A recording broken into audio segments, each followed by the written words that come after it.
Hey there, and welcome. Today, we're going to learn some really useful English words by looking at something we pretty much all do, preparing for school. So let's jump right into our story. Okay, so here's our starting point. It is morning, and Cindy is getting ready for school. Simple enough, right? We've got our character, Cindy, and we know what she's doing. And that phrase, getting ready, that's really the heart of what we're talking about today. It's all about preparing for what's next. And here's what she's up to. She packs her books into her backpack. Okay, so she's packing. And that backpack, it's heavy. Of course it is, with all those books. These three words right here, pack, backpack, and heavy, they're going to be our key players today. They paint the whole picture. All right, so first up, let's just take in this morning scene. Starting with a simple story like this is such a great way to see how new words work in, a real life situation. Okay, let's get to the good stuff, the essential vocabulary. We're going to zoom in on those key words from Cindy's morning. So here they are, our big three. We've got the action, pack, the thing, the backpack, and the feeling or description, heavy. What's so cool is when you put those three together, an action, an object, a description, boom, you get a super clear picture in your head. Let's break them down one by one. First, let's talk about the verb pack. This is what Cindy is doing. And think about it. She isn't just putting her books in the bag. She's packing them. That word has a sense of purpose, right? It means you're getting ready for a journey, whether it's just to school or, on a big vacation. Next up, the object itself, the backpack. Pretty straightforward.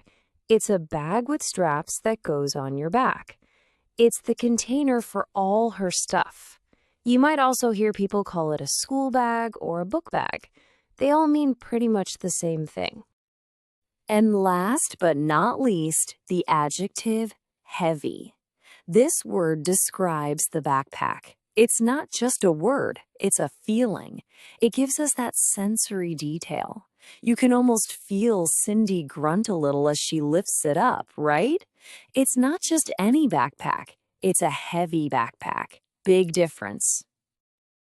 Okay, awesome. We've totally got the basics down. So you ready to level up? Let's move on to some more advanced words and really expand our vocabulary. Let's check out this example. Mark puts his pencil case into his school bag. See that? A pencil case. It's another one of those essential items for school, just like Cindy's books. So, what exactly is a pencil case? Well, it's pretty much what it sounds like. A little bag or a box where you keep your pens, pencils, erasers, all that small stuff. Super useful phrase for any student for sure. Okay, now for a much cooler verb. Check this out.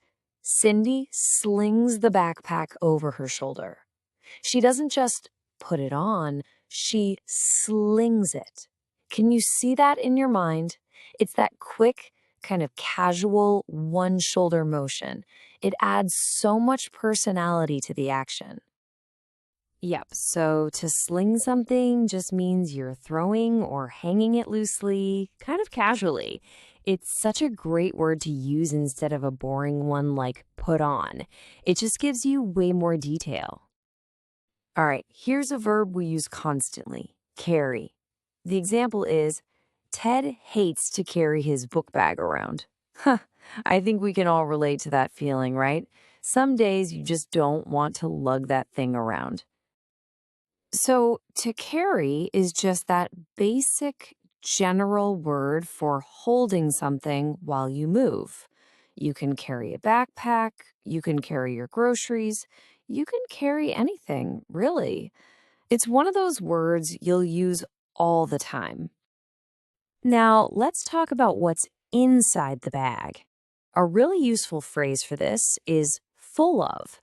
For example, a backpack might be full of books, or maybe even comic books, like in this sentence. Tom's book bag is full of comic books. It tells you exactly what's packed in there. Full of is super simple. It just means there's a lot of something inside something else. Your backpack can be full of books. Your closet could be full of clothes. Or, your head could be full of amazing ideas. And look at this. We've kind of come full circle. Our final word brings us right back to the beginning. Every morning, Lucy prepares for school.